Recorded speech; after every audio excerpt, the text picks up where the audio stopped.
మళ్ళీ ఒక వైరస్ జనాల్ని భయపెడుతోంది. అదేదో కాదు ఎబోలా వైరస్. కాకపోతే ప్రస్తుతానికి మన ఇండియాలో ఎటువంటి ప్రమాదం అయితే లేదు గానీ, కానీ మన ఇండియాకి నిత్యం వివిధ దేశాల నుంచయితే ప్రజలొస్తూ ఉంటారు. అందులో ముఖ్యంగా ఆఫ్రికన్ కంట్రీస్ నుంచి మన హైదరాబాదు అదేవిధంగా ముఖ్యమైన నగరాల్లోని ట్రీట్మెంట్ కోసం ప్రజలైతే వస్తూ ఉంటారు. సో, ఒకవేళ అలా వచ్చిన ఏదైనా ఒక వ్యక్తి నుంచి ఎబోలా వైరస్ కనుక మనకి ఇండియాలో స్ప్రెడ్ అయితే ఎటువంటి జాగ్రత్తలు తీసుకోవాలి? అండ్ అదేవిధంగా దాని యొక్క లక్షణాలు ఏ విధంగా ఉంటాయని తెలుసుకోవడానికి ఈరోజు మనం నిత్య హోమియో క్లినిక్‌లో ఉన్నటువంటి డాక్టర్ గారైనటువంటి దుర్గాప్రసాద్ గారితో ఉన్నాము. సో, ఆయన్ని అడిగి తెలుసుకుందాం. సార్ చెప్పండి. ముఖ్యంగా మనకేంటంటే ఎబోలా వైరస్ అంటే అసలు ఏంటి? దానికి అది ఒకవేళ మనం ఎబోలా వైరస్ వస్తే ఎటువంటి జాగ్రత్తలు తీసుకోవాలి? నమస్కారం అమ్మ. ఇది ఎబోలా వైరస్ అనేది ఒక రకమైన వైరసు, ప్రాణాంతకమైన వైరస్సు. ఇది చాలా భయంకరమైన వ్యాధి. మనకు ఎక్కువగా మన దేశంలో ఇంతవరకు లేదు. మొదటగా 1976లో ఆఫ్రికా కంట్రీలో చాలా దేశాల్లో అప్పుడు ఎబోలా వైరస్ వచ్చింది. కొంతమంది చనిపోవడం జరిగింది. ఆ తర్వాత మళ్ళీ పెద్దగా దాని ఎబోలా గురించి ఏం లేదు.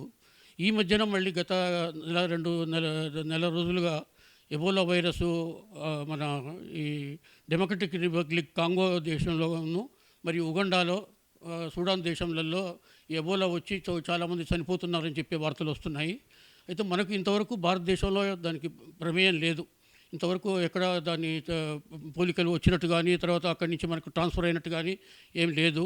కాకపోతే అంతర్జాతీయ ప్రయాణాల నేపథ్యంలో ఈ అంతర్జాతీయ ప్రయాణాలు చేసేవాళ్ళు ఎవరైనా ఆ కంట్రీ మీదుగా వచ్చినా కానీ, లేదా అక్కడి నుంచి వచ్చినా కానీ కొంచెం జాగ్రత్తలు పాటించాల్సిన అవసరం ఉంది.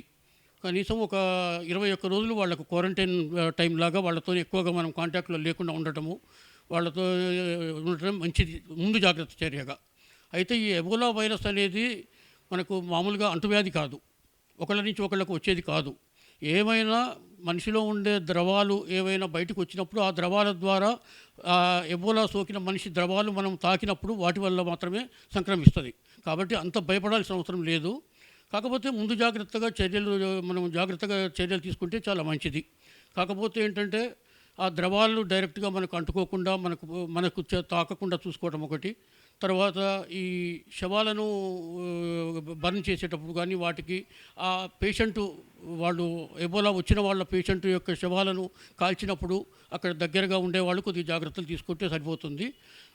లక్షణాల దగ్గరికి వచ్చేసరికి ఇది ఎబోలా ప్రవేశించిన తర్వాత 21 డేస్ వరకు లక్షణాలు ఎప్పుడైనా రావచ్చు. అయితే జ్వరాలు మొదలు తీవ్ర జ్వరము, తలనొప్పి, కడుపులో నొప్పి, కీళ్ళు కండరాల నొప్పులు, వాంతి వికారము, బలహీనత, తర్వాత గొంతు నొప్పి, తర్వాత కళ్ళ మంటలు, తర్వాత ఇట్లాంటివి బాగా శరీరాన్ని నిర్వీర్యం చేసే లక్షణాలు ఉంటాయి.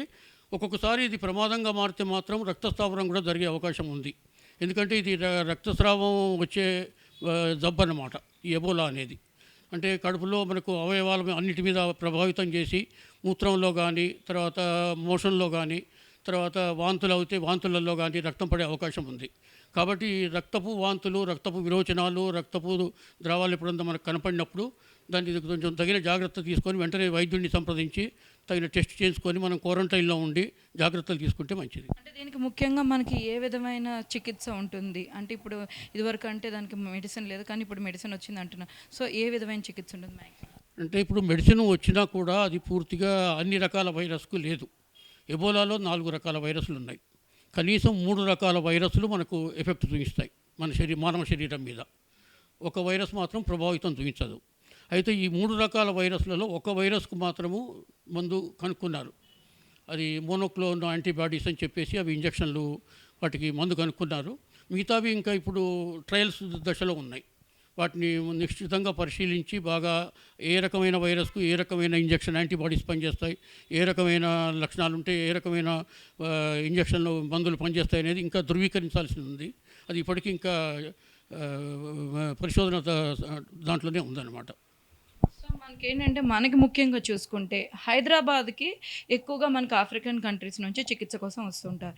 సో, అలా వచ్చిన వాళ్ళు ముఖ్యంగా ఫస్ట్ రావడమే వాళ్ళు క్వారంటైన్‌లో కంపల్సరీగా ఉంచడం గానీ, అండ్ వాళ్ళకి ఎటువంటి జాగ్రత్తలు తీసుకుంటున్నారు? మనకంటే మీరు ఆరోగ్య శాఖలో వాళ్ళని సంప్రదిస్తుంటారు కదా! సో, మీరెప్పుడైనా అంటే ఇప్పుడు కరోనా వైరస్లో కూడా అలాగే మనము అక్కడి నుంచి వేరే దేశాల నుంచి వచ్చిన వాళ్ళకి మనం క్వారంటైన్ పెట్టి కొంతమందిని అక్కడే విమానాశ్రయం దగ్గరనే పెట్టి కొంతమందిని సిటీలో ఏదైనా కొన్ని ప్లేసెస్లో పెట్టి ఉంచాం మనం అప్పుడు. అలాగే ఇప్పుడు కూడా అంటే ఎబోలా ఎఫెక్ట్ ఉన్న ప్రాంతాల నుంచి వచ్చిన వ్యక్తులకైతేనే అది వర్తిస్తుంది, అవసరం కూడా. ఉట్టి వాళ్ళకు మామూలుగా వచ్చిన వాళ్ళకు అవసరం లేదు. కాకపోతే లక్షణాలు ప్రవేశించడానికి టైం పడుతుంది కాబట్టి వాళ్ళకల్లో లక్షణాలు ఉన్నాయా లేవా అనేది తెలుసుకోవడం కష్టం. అందుకోసమని ప్రత్యేకంగా ఆ ప్రదేశాల నుంచి ఎబోలా ప్రభావితం ఉన్న ప్రదేశాల నుంచి ఎవరైతే ఇప్పుడు ప్రయాణం చేసి వస్తారో వాళ్ళను క్వారంటైన్లో ఉంచడం మంచిది. సో చూస్తున్నారు కదా, ప్రస్తుతానికైతే మన దేశంలో ఎటువంటి భయం అయితే లేదు. కాకపోతే ఎవరైనా ఆఫ్రికన్ కంట్రీస్ నుంచి అంటే ఈ ఎబోలా వైరస్ ప్రభావిత ప్రాంతాల్లో నుంచి వచ్చిన వాళ్ళు ఎవరైనా మీ దగ్గరలో ఉన్నా కానీ వాళ్ళతో ఎటువంటి కాంటాక్ట్ అయితే ఉండకుండా వాళ్ళు 21 రోజులైతే క్వారంటైన్లో ఉంటే కనుక ఈ ఎబోలా వైరస్ ప్రభావం నుంచి అయితే తప్పించుకోవచ్చు అని అయితే డాక్టర్ గారు తెలియజేస్తున్నారు. కెమెరామెన్ సుధాకర్తో కీర్తి, 9+ న్యూస్.